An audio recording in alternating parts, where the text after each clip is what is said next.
Hi, I'm Wendy Yellen, and this is The Art of Transformation. Today, what we're going to be talking about this is an experiential video. Over the last couple videos, I've been talking to you about the discrepancy between what you look like and seem like from the outside and how you're feeling inside, particularly as it relates to whether or not you are doing the things that you say are important to you or not. Anything from meditation to marketing and beyond. So today in this experiential video, we're going to work with ways that you are inadvertently and unconsciously stopping yourself from doing what's important to you. Before I go on though, please, if you want to be notified of these videos and get them hot off the press, please like and subscribe. It really helps and I appreciate it. All right, here we go. So choose something that is important to you that you're not doing. Again, it could be, or you're not doing enough. It could be anything from meditation to marketing to meaningful relationships to being kind to your partner to taking better care of making sure that you have a team that works for you and not against you, following up in ways that would be meaningful for work, more yoga, journaling, art, whatever it is. So once you know what that is, then what I'd like you to do is you can do this with your eyes open or closed, and I'm going to do it with you. So see the situation that you're not doing. And see yourself in that moment when you're wanting to do it but not doing it. And I mean literally see it in an image.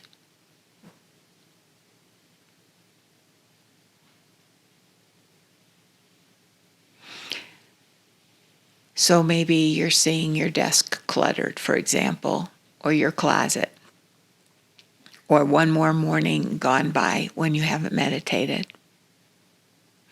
or whatever it is for you. And now, and I've done part of this on another video, but I want you to see it now because this is really going to help you understand what's happening and be able to change it. So now see yourself wanting to do the thing and put your father in the back of your mind and watch the image. What do you see and what do you feel?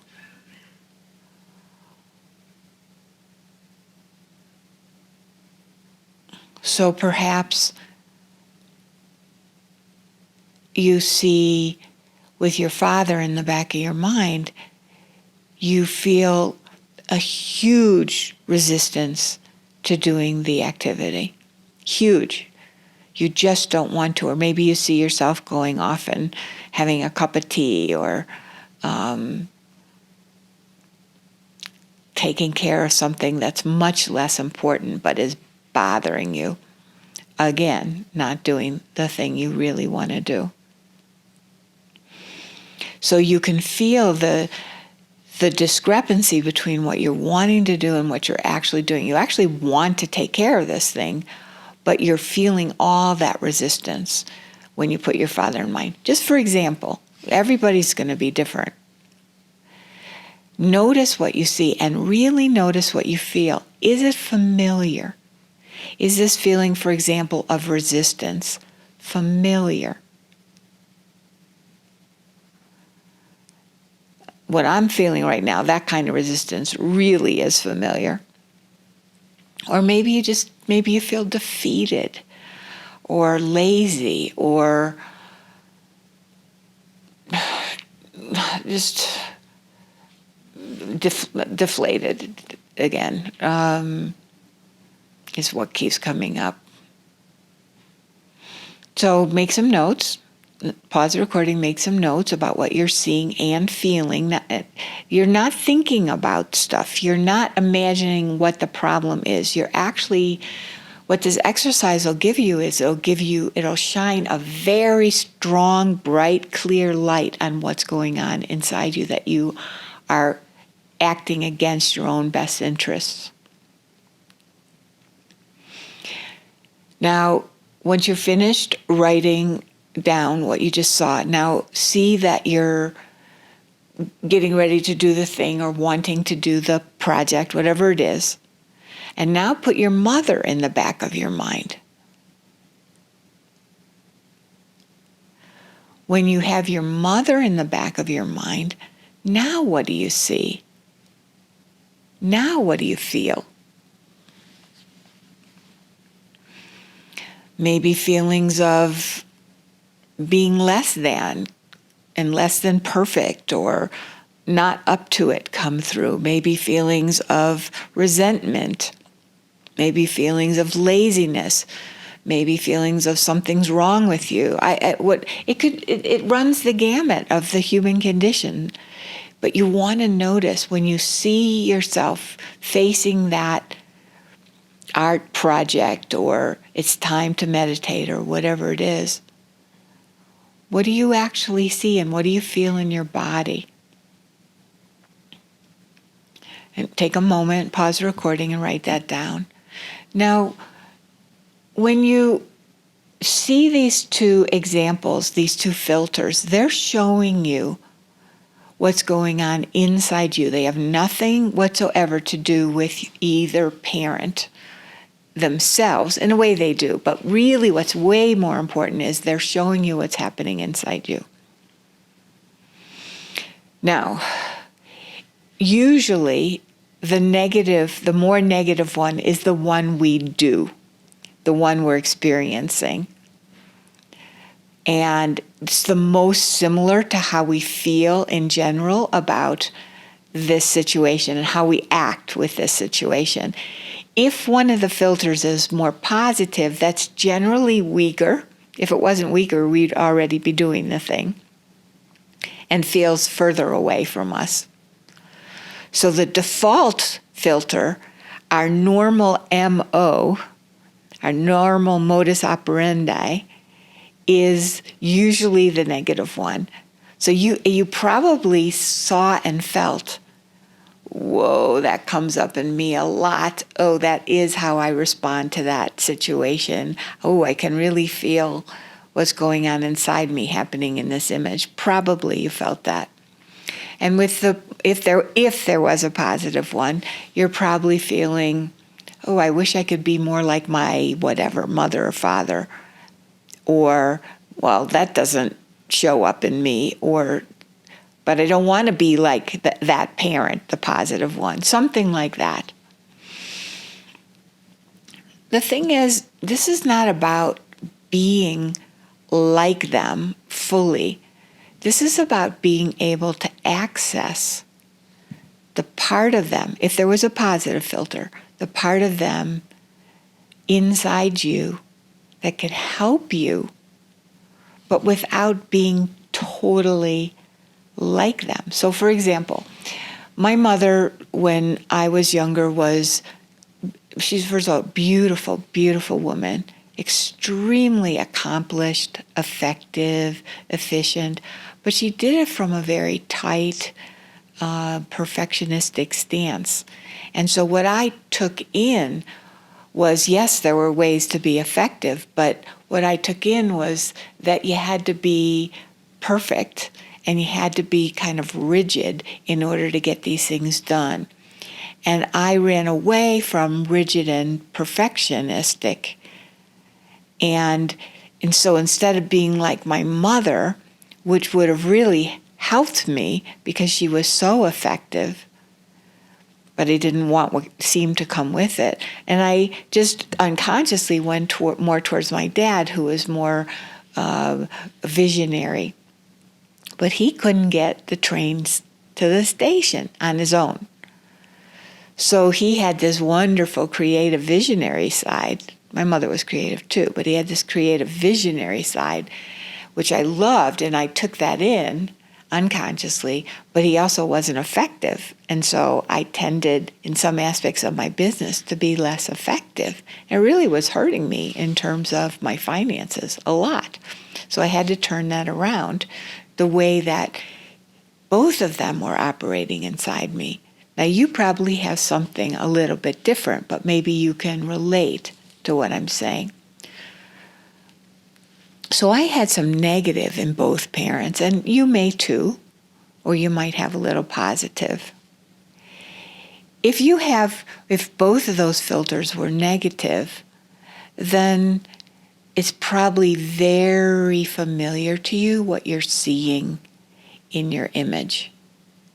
Those ways of being and feeling inside are probably what you often experience.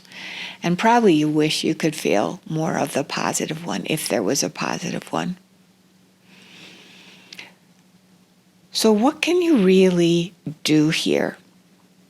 So what I want you to know is, if you're seeing negative filters, you are seeing how the way you're acting is not about you. It's not who you really, really are. It's the way that your unconscious has developed, but there's more to you than that, because this is historical stuff that's come in and is between you and the world. That's why it's a filter between you and the world, and it controls, if you will, how your life is. So the work, when someone works with me privately, the work is to find a positive filter if you don't have one, strengthen the positive filter if you do have one, but of course it's weaker than the negative, and soften the negative filter so it's not always dominating you. That's the work. So let me give just a little bit of hope for those of you who had two negative filters. What I'd like to suggest you do is, right now, try different people. So you could try a grandparent, a different relative, maybe somebody that you know or don't know, maybe an iconic or historical figure, somebody that you connect with, and put them in the back of your mind and see that you're doing the thing or getting ready to do the thing. What do you see and what do you feel now? Pause the recording, give yourself time, and come back. Now, you may need to try different people, different filters. Again, it's not what would they do, because that's a cognitive thinking process, and we're going way deeper and more effective than that. It's how they affect you. So, for example, I have a grandmother that didn't go to college, but I can use her for some things in my business because of the way she is inside me and the way I feel when I see her doing, when I keep her in the back of my mind with certain parts of my business. You could have a grandparent that never even finished grade school, and they could be fantastic for your business. You don't know how a filter is going to be for you until you try it out and put it in the back of your mind. So again, if you didn't have a positive filter, that's one way you could try to connect with something, a different part of you really, and help it emerge. Because that's what we're doing here. We're helping parts of you to emerge that are buried under the more negative, stronger influence. And the way you work with this really is to put the positive filter in mind over and over and over again, and see yourself getting ready to do the thing. Notice what you see and notice what you feel.